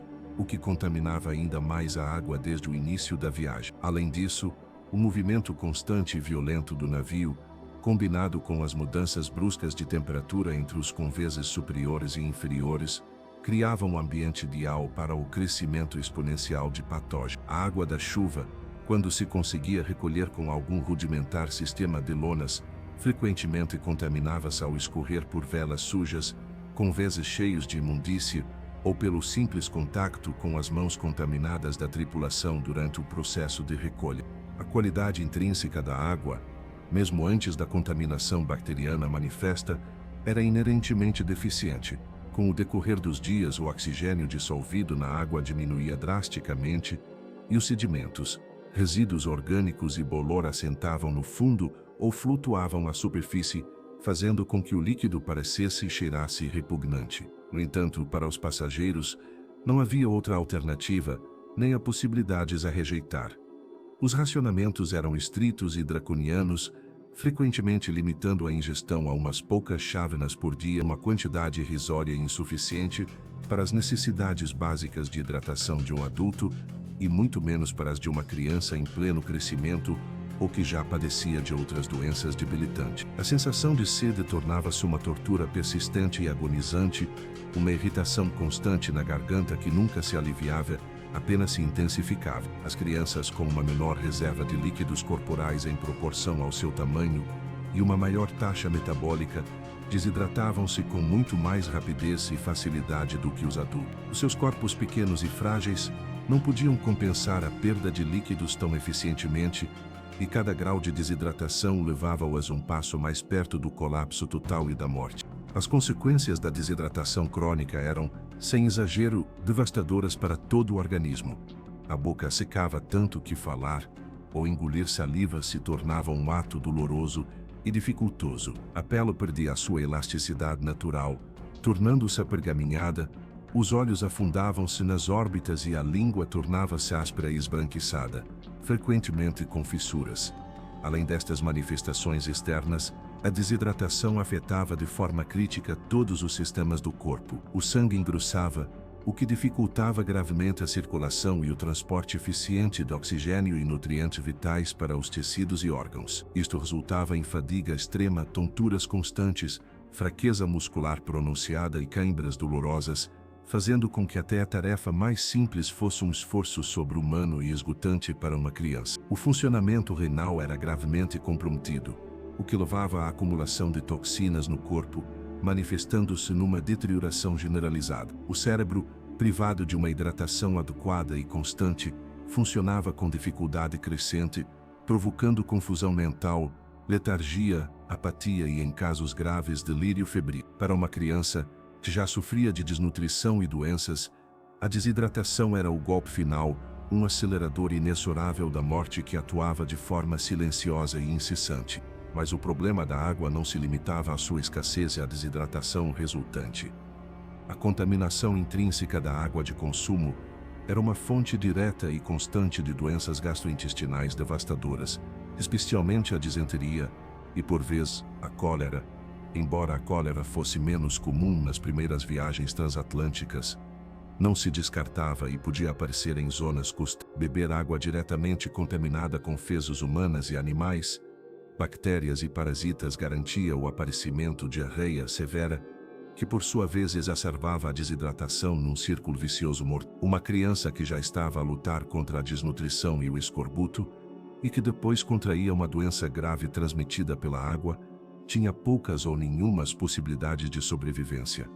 Seu corpo simplesmente não conseguia suportar a carga combinada de múltiplas afecções. As diarreias, que provocavam uma perda ainda maior de eletrólitos essenciais, sódio, potássio, cloro, enfraqueciam o coração, causavam câimbras musculares dolorosas e podiam levar a arritmias fatais. O odor fétido e o sabor amargo e mesmo o metálico da água contaminada era uma tortura para os sentidos, mas a sede era tão premente e o racionamento tão estrito que não deixava outra opção senão consumir. Cada gole desta água do desespero era uma aposta pela vida ou pela morte, uma roleta russa líquida que se julgava com cada barril. O desespero pela água atingia extremos inimagináveis. Os marinheiros e passageiros, incluindo as crianças, por vezes tentavam beber água do mar, numa tentativa desesperada e fútil de aliviar a sede, uma ação que só piorava a desidratação devido ao altíssimo teor de sal que extraía mais água do corpo. Outros tentavam recolher o orvalho das velas pela manhã, ou chupar a umidade da madeira do navio, mas estas eram medidas inúteis, com pouco ou nenhum alívio, e frequentemente contaminantes. A visão constante da imensidão do oceano, um mundo de água inacessível e insalubre, só aumentava a sensação de futilidade e desesperança nos que morriam de sede. Os gritos das crianças a pedir água, o seu choro fraco e rouco, e os seus lábios ressequidos e gretados, era uma banda sonora constante e dilacerante nos conveses doentes do navio, um eco audível da agonia que os consumia lentamente por dentro.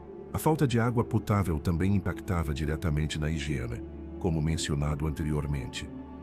Sem água suficiente para lavar as mãos, limpar os poucos utensílios de cozinha ou a roupa, a propagação de doenças acelerava ainda mais. Os poucos pratos e talheres eram usados repetidamente sem serem lavados, servindo como pontes diretas para a contaminação fecal-oral. Esta interconexão perversa entre a escassez crítica de água, a sua contaminação intrínseca e a consequente falta de higiene criava um ambiente onde a doença não só prosperava como se tornava inevitável, uma condição inerente à travessia.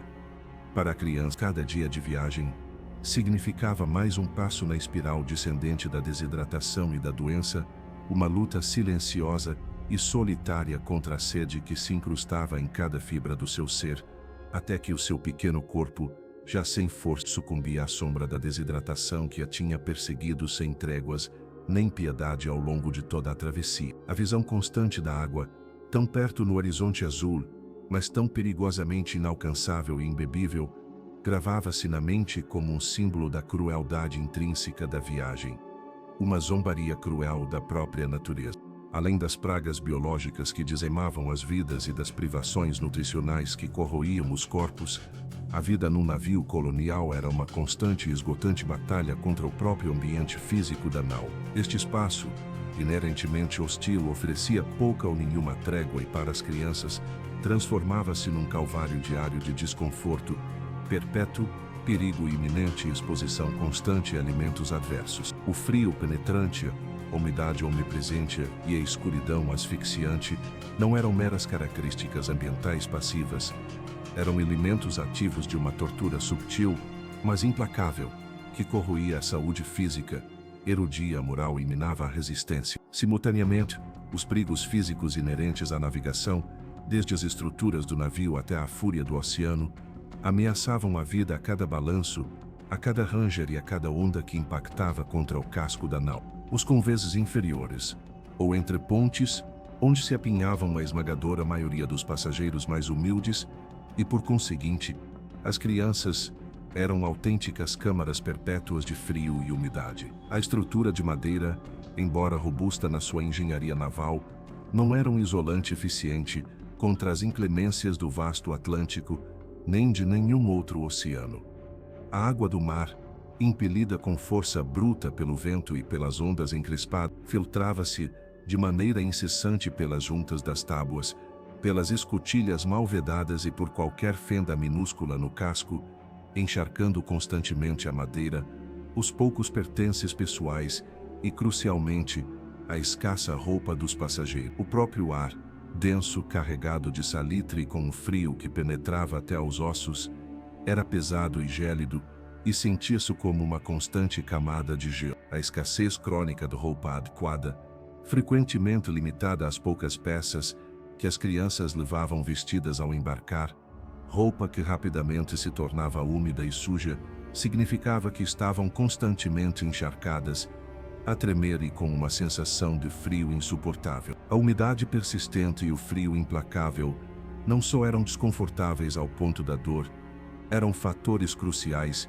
e diretos para o desenvolvimento e a progressão rápida de doenças respiratórias graves como a pneumonia, a bronquite e a tuberculose, especialmente em corpos infantis, já enfraquecidos pela desnutrição e pela falta de sono. Os arrepios incontroláveis, as mãos e pés, dormentes ao ponto da perda de sensibilidade, a pele gretada pela exposição constante e o bolor esverdeado que crescia sem controlo nas paredes e na roupa, eram a norma diária. O sono, já por si esquivo na superlotação, e com o constante e irregular movimento do navio, tornava-se quase impossível nestas condições de frio e umidade penetrantes, exacerbando a fadiga crônica e enfraquecendo ainda mais o sistema imunitário da criança, tornando-a um alvo fácil para qualquer infecção. O simples ato de procurar calor, de encontrar um canto minimamente seco ou de esfregar as extremidades, tornava-se uma obsessão diária. A escuridão era outro opressor constante e asfixiante. Os conveses inferiores careciam por completo de janelas ou vigias, e a única luz natural que conseguia entrar era através das escotilhas superiores, que frequentemente permaneciam hermeticamente fechadas durante longos períodos para proteger das tempestades das ondas que varriam o convés ou da vigilância. Durante a maior parte do dia e, claro, durante toda a noite, estes espaços estavam mergulhados numa penumbra quase total, uma escuridão densa que parecia palpável. A luz artificial, se é que era permitida e se os recursos o permitiam, provinha de lâmpadas a óleo ou velas rançosas, estritamente reguladas pelo capitão devido ao risco de incêndio, e que apenas ofereciam um tênue e trêmulo brilho que mal dissipava as sombras mais próximas, deixando o resto do espaço numa penumbra fantasmagórica. Esta escuridão perpétua não só afetava gravemente a visão, provocando fadiga ocular e dificuldades de movimento, tinha um profundo e multifacetado impacto psicológico e fisiológico. A falta prolongada de exposição à luz solar impedia a síntese de vitamina D na pele, uma vitamina crucial para o desenvolvimento ósseo, e a absorção de cálcio, agravando ainda mais os efeitos devastadores do escorbuto e outras deficiências nutricionais que as crianças sofriam. Psicologicamente, a escuridão constante contribuía para a desorientação espacial e temporal, para a depressão, a apatia e a ansiedade. As crianças que naturalmente procuram a luz, a cor e a estimulação visual, encontravam-se presas num mundo monocromático de sombras e penumbras, o que alimentava o medo, a sensação de claustrofobia e a proliferação de pesadelo. Os ruídos do navio, o ranger constante e ameaçador da madeira, o gemido metálico das cordas tensas, o bater ensurdecedor das ondas contra o casco, os gritos frequentemente desesperados da tripulação e os queixumes lastimosos dos doentes, magnificavam-se exponencialmente na escuridão, transformando a nau num ente vivo, ameaçador e aterrador. Mas talvez o perigo mais direto, tangível e recorrente para a vida de uma criança no navio colonial residisse nos perigos físicos constantes inerentes à própria nau e à fúria do oceano. O mar, com o seu poder implacável e imprevisível, convertia a imponente estrutura de madeira num objeto instável, violento e cheio de armadilhas mortais. Quedas, o balanço incessante e a inclinação errática do navio, especialmente durante tempestades ou quando o mar estava agitado, convertiam cada passo num ato de equilíbrio precário e constante. Os convés estavam frequentemente molhados, escorregadios pelo salitre e pela sujidade, e cheios de obstáculos móveis, cordas soltas, barris por segurar, ferramentas abandonadas e a própria desordem gerada pela superlotação humana. Para uma criança, com um centro de gravidade diferente do de um adulto e um equilíbrio ainda em desenvolvimento, o risco de cair era imenso e magnificava-se a cada movimento brusco do navio. Uma queda podia significar uma fratura óssea grave, uma comoção cerebral severa ou, no pior dos casos, ser arrastado por uma onda furtiva ou cair diretamente pela borda. O convés superior, embora oferecesse ar fresco e uma vista do horizonte, era ainda mais perigoso devido à maior exposição aos movimentos bruscos do navio e à presença de maquinaria pesada. Impactos e golpes. O equipamento da nau era intrinsecamente pesado, volumoso e movia-se com uma força considerável. Cordas tensas que se moviam e chicoteavam com a força do vento, mastros que rangiam e vibravam perigosamente, barris de carga que se soltavam das suas amarras e rolavam sem controlo pelo convés. E a própria força bruta das ondas que batiam no casco podiam atingir, esmagar ou arrastar uma criança sem aviso prévio. Os elementos do cordame, aparelhos e velas moviam-se com uma energia tremenda quando o vento os enfunava ou os sacudia. Um grumete, enviado para trabalhar no convés, estava constantemente exposto ao risco iminente de ser atingido por uma vela que se soltava inesperadamente, uma corda que se tensionava bruscamente, ou uma roldana pesada que caía do alto. O risco de cair ao mar. Este era, sem dúvida, um dos maiores e mais justificados receios para todos a bordo, mas especialmente para os pais com crianças. Uma onda repentina e desproporcionada, um deslize acidental num convés molhado, ou um momento de descuido fatal podiam enviar uma criança para o mar gélido e implacável. As possibilidades de resgate eram quase nulas, especialmente se a criança não soubesse nadar, o que era a norma na época, ou se o mar estivesse agitado e a visibilidade fosse pobre. A visão de uma criança a ser arrastada pelas ondas e a desaparecer na imensidão azul era uma imagem de horror que poucos conseguiam apagar da sua mente. Acidentes em tarefas perigosas. Se a criança fosse um grumete ou um aprendiz, as tarefas que lhe eram atribuídas eram inerentemente perigosas e não se adaptavam à sua força ou experiência.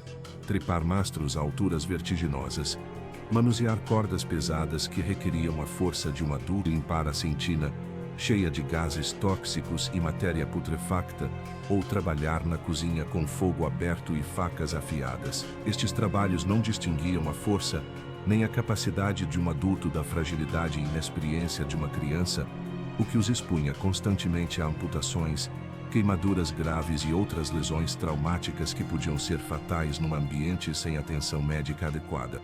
Incêndios.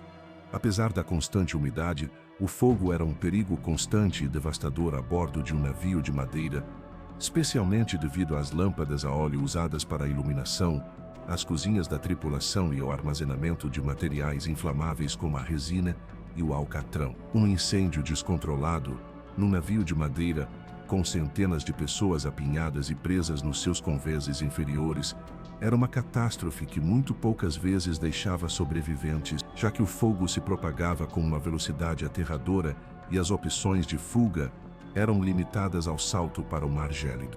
A ausência quase total de medidas de segurança, tal como as conhecemos hoje em dia, significava que estes perigos eram ainda maiores e mais letais. Não havia balaustradas de segurança adequadas ou suficientes, nem arneses de proteção, nem protocolos de emergência claros e eficientes para os passageiros.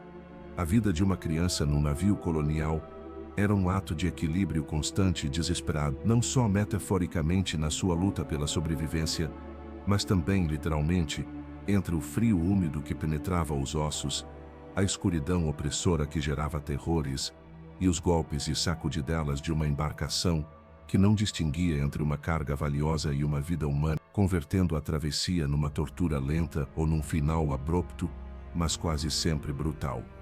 A própria nau, tão majestosa e promissora de longe, convertia-se num labirinto de ameaças para os pequenos corpos vulneráveis que a habitavam forçadamente. No microcosmo brutal e impiedoso de um navio colonial, a própria noção de infância, tal como a concebemos na atualidade, um período privilegiado de brincadeira livre, descoberta guiada, aprendizagem estruturada e desenvolvimento emocional e cognitivo protido, era uma quimera inexistente, uma fantasia inalcançável. Para uma criança a bordo destas naus, a vida reduzia-se a uma mistura opressiva e desumanizante de deveres árduos e perigosos, um tédio paralisante que corroía o espírito, e a ausência total e cruel de qualquer oportunidade significativa de brincadeira ou aprendizagem formativa. Esta futilidade intrínseca da infância não só privava os pequenos do seu direito inalienável à diversão e a uma educação básica, como também acelerava de maneira brutal a sua maturidade forçada, moldando as suas mentes e os seus corpos jovens para uma existência de pura e constante sobrevivência, sem espaço algum para o florescimento da imaginação, da criatividade ou do desenvolvimento saudável do espírito. A sua infância era um parêntese sombrio, não uma etapa de crescimento. Para as crianças que, por desígnio do destino ou pela necessidade, eram parte integrante da tripulação, quer fossem os mais jovens grumetes ou os aprendizes um pouco mais velhos, a jornada de trabalho era implacável, interminável, e não fazia distinção alguma entre a força física e a resistência de um homem adulto e a fragilidade intrínseca de um corpo em pleno crescimento. Os seus dias estavam saturados de tarefas repetitivas até ao esgotamento e, de forma crucial, inerentemente perigosas, que frequentemente superavam as suas capacidades físicas e mentais. Exigia-se-lhes, sem queixa possível, limpar os convéses, um trabalho interminável que implicava esfregar, varrer e frequentemente lidar diretamente com a sujidade acumulada, os restos de comida e os dejetos corporais. Eram os encarregados de levar mensagens urgentes através das passagens estreitas, escuras e escorregadias da nau, ou de subir com dificuldade pelas cordas e escadas dos dostros, a alturas vertiginosas, para remendar velas desgastadas pelo vento incessante e pelo salitre corrosivo, mesmo no meio das tempestades mais ferozes, onde o risco de cair ao mar gélido era palpável e constante. Frequentemente também lhes eram atribuídos trabalhos extenuantes e perigosos na cozinha, expostos ao fogo aberto e a facas afiadas, sem supervisão adequada, ou na sentina, o espaço mais baixo e pestilento do navio, cheio de água estagnada, matéria putrefacta e gases tóxicos mortais. Estas tarefas não só exigiam uma força física que frequentemente não possuíam nem desenvolviam completamente, como também os expunham diretamente a acidentes graves e potencialmente fatais. Cortes profundos, queimaduras de terceiro grau, quedas devastadoras e mesmo asfixia pelos vapores venenosos que emanavam da sentina. A sua aprendizagem era, na sua essência mais crua, uma forma descarada de exploração infantil, onde o conhecimento rudimentar adquirido vinha a um preço exorbitantemente alto de esgotamento físico extremo e risco constante para a sua vida, despojando-os de qualquer vestígio da inocência. Não havia, claro, supervisão pedagógica alguma, apenas a exigência brutal da obediência cega e uma eficiência desumana. A formação era um mito, a servidão, uma realidade palpável. Entretanto, para as crianças que tinham a relativa sorte de viajar como passageiros, a sua vida não era menos vazia, embora por diferentes razões. A sua existência definia-se pelo tédio paralisante e pela inatividade forçada. Presas na superlotação insuportável dos conveses inferiores, sem espaço físico para correr, saltar ou mover-se livremente, os seus dias arrastavam-se numa monotonia asfixiante que se sentia interminável. Não havia livros para ler, nem brinquedos para se entreter, nem materiais básicos para fomentar a brincadeira criativa ou a distração. Os poucos pertences pessoais reduziam-se ao essencial para a sobrevivência e a própria ideia de levar objetos recreativos que não trouxessem um valor prático era impensável e ridícula nesse contexto de escassez. A interação social limitava-se à da sua própria família, se é que tinham a sorte de viajar com uma ou com outros passageiros, frequentemente igualmente apáticos, doentes ou mergulhados no seu próprio desespero. Os adultos, por sua vez, estavam demasiado preocupados com a sua própria sobrevivência, a sua saúde precária e incerteza do destino, para dedicar tempo e energia ao entretenimento ou à educação das crianças. Os dias convertiam-se em horas intermináveis de inatividade obrigatória, onde o único que podiam fazer era observar as paredes de madeira, escutar o ranger constante e ameaçador do navio, o murmúrio incompreensível das conversas adultas ou os queixumes dos doentes, ou simplesmente tentar mitigar a fome incessante e o medo omnipresente. Esta inatividade forçada, combinada com a falta total de estimulação mental, podia levar à apatia profunda, à irritabilidade constante e, a longo prazo, um atraso significativo no desenvolvimento cognitivo e social. A ausência de um ambiente lúdico não era apenas uma privação dolorosa, mas uma anulação de uma parte fundamental e crucial do crescimento infantil. A ausência total de brincadeira era, de facto, uma das maiores tragédias desta infância perdida em alto mar. A brincadeira, na sua essência, não é apenas uma atividade recreativa ou um passatempo, é uma ferramenta biológica e psicológica essencial para o desenvolvimento infantil saudável, permitindo às crianças explorar o seu ambiente de forma segura, desenvolver habilidades motoras grossas e finas, aprender a interagir socialmente, resolver problemas de maneira criativa e, de forma crucial, processar as suas emoções e traumas. Sem a possibilidade de correr, saltar, imaginar mundos fantásticos ou interagir em jogos complexos, as crianças a bordo dos navios coloniais eram brutalmente privadas deste processo vital e fundamental para o seu desenvolvimento. Os seus corpos atrofiavam-se pela inatividade forçada e as suas mentes empobreciam-se pela falta de estímulos. O riso, esse som tão característico da infância, era um som raro e quase desconhecido nesses conveses, e a alegria, uma emoção efêmera e fugaz, apenas um vislumbre na escuridão. A criatividade que floresce na liberdade da brincadeira e da exploração, murchava inexoravelmente no confinamento e na opressão. Qualquer tentativa rudimentar de brincadeira era frustrada pelo espaço limitado, pela supervisão estrita de adultos estressados ou pela constante ameaça de castigo. As crianças eram forçadas a viver e a comportar-se como adultos em miniatura, sem a alegria, a curiosidade ou a inocência que deveriam definir a sua etapa vital, privando-as da sua essência mais fundamental. Igualmente devastadora era a ausência de aprendizagem formal, que era quase absoluta. Não havia escolas a bordo dos navios, nem professores designados para educar os jovens. A educação limitava-se, no melhor dos casos, ao que um pai ou um membro da tripulação pudesse ensinar de maneira informal e esporádica, frequentemente apenas conhecimentos práticos e rudimentares diretamente relacionados com a sobrevivência no navio ou o destino. As crianças não tinham acesso a livros, nem a materiais para a escrita ou a leitura, elementos fundamentais para o desenvolvimento intelectual e a abertura de novas perspectivas. A oportunidade de adquirir conhecimentos que pudessem melhorar significativamente a sua vida futura no novo mundo era praticamente inexistente, deixando-as num estado de analfabetismo funcional. O tempo precioso que passavam no navio, que noutras circunstâncias e épocas poderia ter sido um período de crescimento e aprendizagem acelerado, convertia-se num parêntese estéril, um vazio imenso no seu desenvolvimento educativo e pessoal.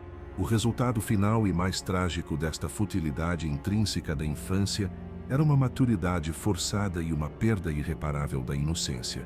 Nas entranhas de um navio colonial, para além do frio úmido que penetrava os ossos, do fedor persistente que asfixiava os sentidos e da fome constante que corroía o corpo, a vida de uma criança estava intrinsecamente ligada a uma atmosfera opressiva e omnipresente de temor constante. A violência a bordo não era um incidente isolado ou uma exceção à regra, mas, lamentavelmente, uma ferramenta de disciplina intrinsecamente enraizada na cultura marítima da época e uma manifestação crua e palpável da brutalidade que definia a vida em alto mar. Os castigos físicos eram a norma imposta para a tripulação, e as crianças, quer fossem grumetes, aprendizes ou simples passageiros, não estavam isentas de o sofrer. Açoites com o chicote, golpes contundentes com objetos à mão, privação de comida ou água, recursos já por si escassos e valiosos, ou a humilhação pública e sistemática, eram formas comuns e aceites de impor obediência cega ou de castigar a menor transgressão, real ou simplesmente a violência verbal, que incluía gritos constantes, insultos humilhantes e ameaças diretas e explícitas, era uma banda sonora omnipresente no navio, uma cacofonia de agressividade que se somava ao já hostil ambiente. Para uma criança, um corpo pequeno e completamente indefeso, ser submetida a tal abuso físico ou presenciá-lo de forma repetida noutros era profundamente aterrador, desumanizador e traumático. Aprendiam rapidamente, pela via da dor e da humilhação, que as suas vozes não tinham peso nem autoridade, que os seus corpos eram completamente vulneráveis à vontade alheia e que a justiça era um conceito abstrato e alheio à dura hierarquia do navio. Esta exposição precoce e sustentada à brutalidade semeava as sementes do medo mais profundo e da desconfiança mais arraigada, erudindo qualquer sentido inato de segurança, proteção ou de que o mundo era um lugar justo e previsível. Algumas crianças, na sua extrema vulnerabilidade, lamentavelmente eram também vítimas de abusos mais escuros e sistemáticos, aproveitando a sua indefensibilidade a ausência total de vigilância ou proteção. O desamparo era uma emoção omnipresente e paralisante.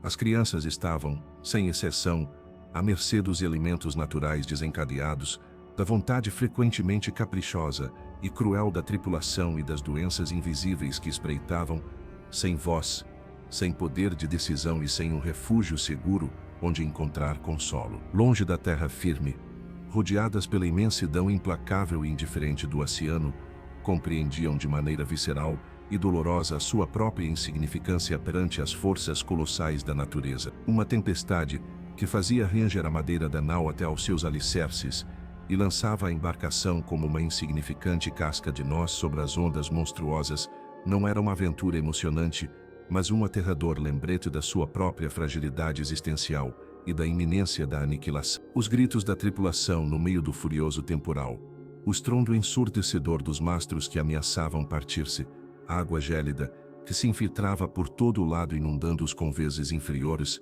tudo contribuía para um pânico avassalador e generalizado. A iminência da morte era palpável no ar, e a criança não tinha para onde correr, onde sucumber, nem a quem pedir ajuda além de uns pais que frequentemente estavam igualmente aterrorizados e impotentes, incapazes de se protegerem a si mesmos, e muito menos aos seus filhos. O medo das doenças era talvez o mais constante, silencioso e corrosivo de todos os terrores. Ver outros passageiros, especialmente outras crianças da sua idade, adoecer gravemente, definhar lentamente e finalmente morrer, era uma experiência devastadora que se gravava a fogo nas suas jovens mentes. A criança era testemunha direta dos estragos horríveis da disenteria, da varíola, do tifo, via os corpos emaciados e esqueléticos, os vômitos incessantes, o sangue nas fezes, os delírios febris e os últimos suspiros. Sabia, instintivamente, que qualquer sintoma incipiente no seu próprio corpo, por mais insignificante que parecesse, podia ser o início de uma espiral descendente e irreversível em direção à morte. Este medo do contágio e da própria aniquilação era uma carga psicológica imensa, uma ansiedade latente e omnipresente que nunca desaparecia, nem mesmo nos breves momentos de calma aparente. Cada tosse, cada arrepio que sentia, cada dor de estômago, magnificava-se na mente infantil, pressagiando o inevitável e temido final, convertendo o seu próprio corpo numa fonte de constante ansiedade. Além dos perigos naturais e das doenças, existia o medo dos piratas ou das naus inimigas. Embora nem todas as viagens decorressem com a presença física destas ameaças, a possibilidade estava sempre latente e teciam-se histórias aterradoras que alimentavam a já sobrecarregada imaginação das crianças.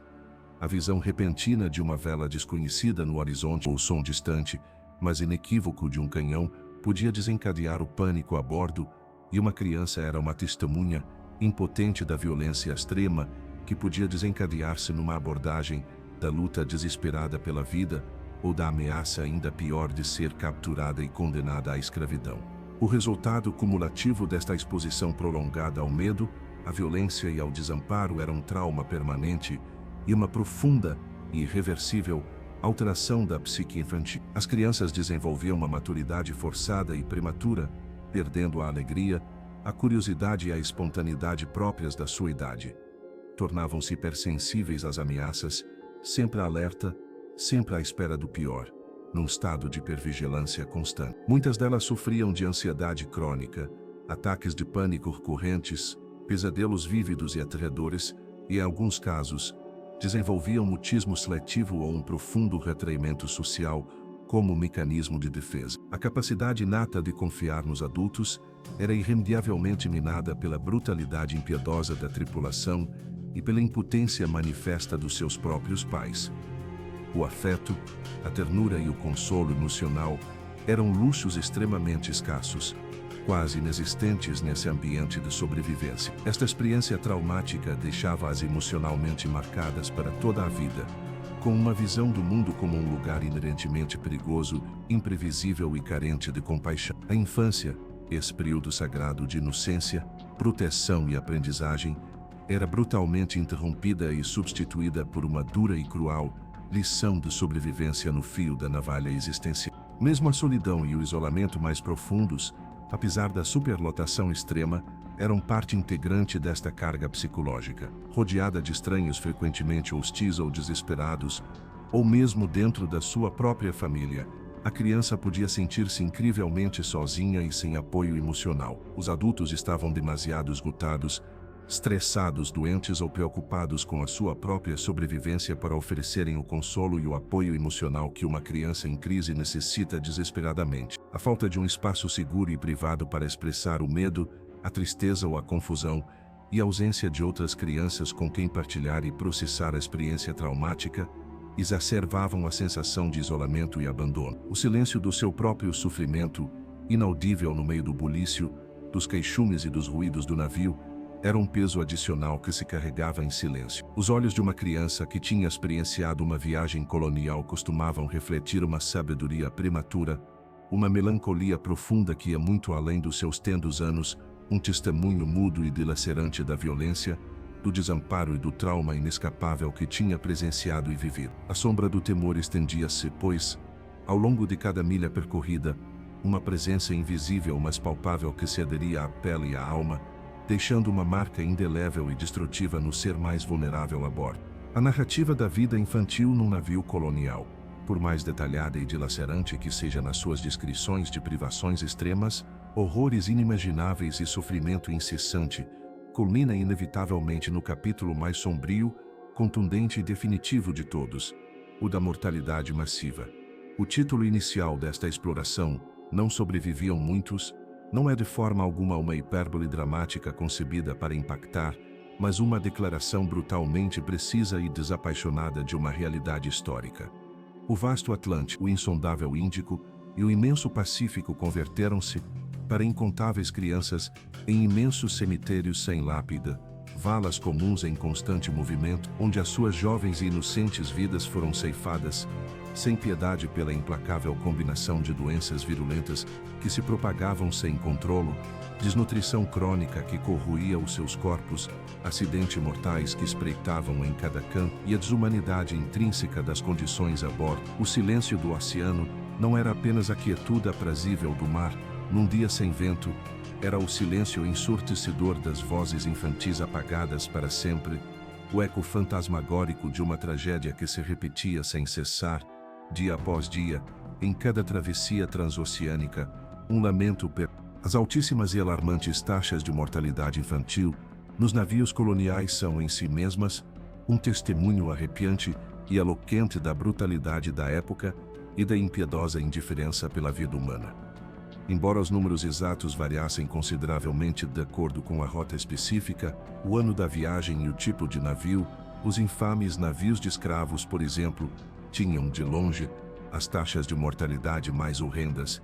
Não era de todo invulgar que mais de metade das crianças que embarcavam não conseguissem chegar ao seu destino final. Em algumas viagens particularmente desastrosas, marcadas por epidemias ou condições extremas, o número podia ascender a um avassalador 70% ou mesmo um arrepiante 80% de mortalidade infantil.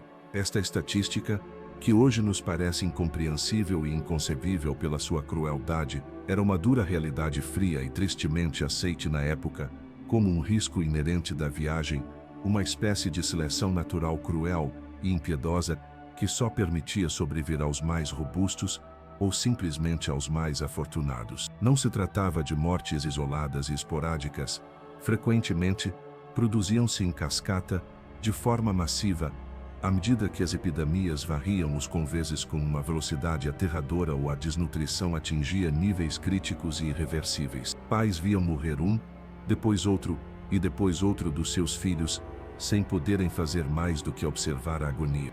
As causas desta mortandade devastadora eram múltiplas, complexas e frequentemente interligadas, formando um coquetel letal para as crianças.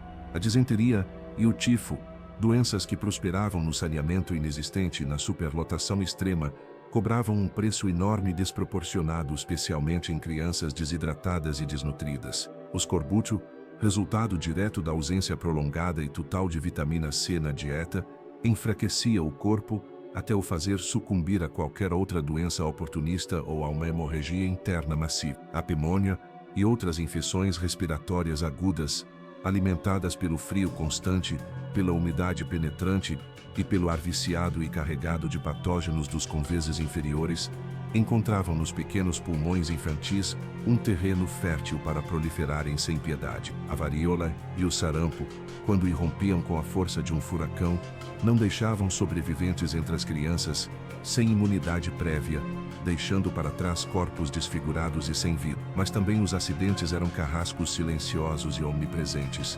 Uma queda ao mar durante uma tempestade, um golpe de um mastro ou de uma corda, ser esmagado pela carga que se soltava numa vaga. Para os grumetes, as tarefas perigosas a grande altura ou em espaços confinados aumentavam exponencialmente o risco de um final abrupto e violento. Quando uma criança morria a bordo, não havia tempo nem espaço para o luto prolongado, nem para a cerimônia digna.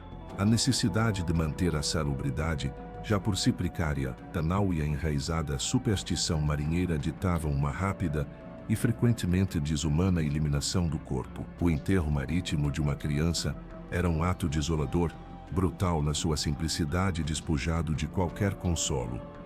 O pequeno corpo, frequentemente emaciado, esquelético e desfigurado pela doença e pelo sofrimento, era envolto à pressa num pedaço de tecido velho ou lona, uma mortalha improvisada e grosseira, por vezes com um peso como uma bala de canhão ou uma pedra, atado aos pés para garantir que se afundasse rapidamente nas profundezas. Não havia caixão nem flores para a despedida, nem um discurso fúnebre brado que honrasse a sua breve existência. As poucas palavras do capitão, ou, se houvesse a bordo de um clérigo, eram pronunciadas rapidamente e com desapego, antes de o corpo ser deslizado pela borda, desaparecendo nas profundezas azuis e indiferentes do oceano. Não havia um túmulo onde os pais pudessem visitar, nem um lugar físico para chorar e recordar. O mar convertia-se numa vasta vala comum em constante movimento, e a memória da criança dissolvia-se com as ondas, arrastada pelas correntes. Para os pais e irmãos sobreviventes, esta forma de despedida, ou a trágica ausência dela, acrescentava uma camada insuportável de trauma à dor, já avassaladora da perda. Não só perdiam os seus filhos, mas também o consolo fundamental de uma sepultura adequada e o ritual social que acompanha e mitiga o luto. A solidão da morte no mar para uma criança era avassaladora e profunda. Morriam longe de casa, da sua terra natal, de qualquer consolo familiar ou afetivo que pudessem ter conhecido. Os seus corpos ficavam num esquecimento perpétuo nas profundezas, apagados da memória coletiva exceto pela dor persistente e pelos pesadelos recorrentes nos corações dos poucos que os amaram e contra todas as probabilidades sobreviveram. Este imenso e incalculável custo humano, especialmente em vidas infantis, é uma faceta frequentemente subestimada e minimizada da era colonial, convenientemente silenciada pela narrativa triunfalista da expansão. A conquista de novos mundos não foi uma empresa sem custo, forjou-se em grande parte sobre os pequenos corpos das crianças que nunca chegaram a ver essas terras prometidas, sacrificadas no altar da ambição humana, da necessidade desesperada e da ignorância galopante. O seu sofrimento e as suas mortes não foram em vão no sentido de que os seus sacrifícios, embora involuntários, impulsionaram a migração e o assentamento, mas foram um sacrifício silencioso e invisível, sem monumentos, sem reconhecimento e sem o menor vislumbre de heroísmo. A resiliência inabalável daqueles poucos que conseguiam sobreviver a esta brutal odisseia é, neste contexto, quase um milagre, um testemunho da incrível tenacidade do espírito humano. Chegavam à nova terra, não como crianças inocentes e cheias de sonhos, mas como jovens curtidos e endurecidos pela experiência, com uma maturidade prematura que não correspondia aos seus anos, olhos que tinham visto demasiado sofrimento e corpos marcados de forma indelével pela desnutrição crônica e pelas doenças que tinham superado. As cicatrizes emocionais e psicológicas eram profundas e frequentemente invisíveis ao olho nu, mas fundamentais no seu ser. A perda de irmãos, o medo constante da morte, a brutalidade presenciada e sofrida, a fome incessante, tudo se gravava a fogo na sua memória, moldando as suas personalidades, os seus comportamentos e as suas visões do mundo para sempre. A sobrevivência não era o fim do sofrimento, mas o início de uma vida forjada na mais pura adversidade, onde a infância tinha sido um mero e brutal prelúdio para uma existência de luta contínua e uma carga emocional inescapável. O silêncio do oceano é, em última análise, um lembrete poético, trágico e eterno das vidas perdidas, das infâncias roubadas e do imenso custo humano de uma era de expansão e colonização. Cada onda que rebenta na margem parece sussurrar os nomes das crianças esquecidas que jazem nas profundezas, testemunhos mudos de uma travessia que foi, para muitos, uma viagem sem retorno, um triste e dilacerante eco da futilidade e da tragédia que definiu a vida de uma criança num navio colonial. A sua história, embora frequentemente ausente nos grandes anais da colonização e nas crônicas glorificadas, ressoa como a verdade profunda e dolorosa. O preço da nova vida, frequentemente pagavas com a mais preciosa de todas as moedas, a inocência inabalável e o futuro promissor da infância.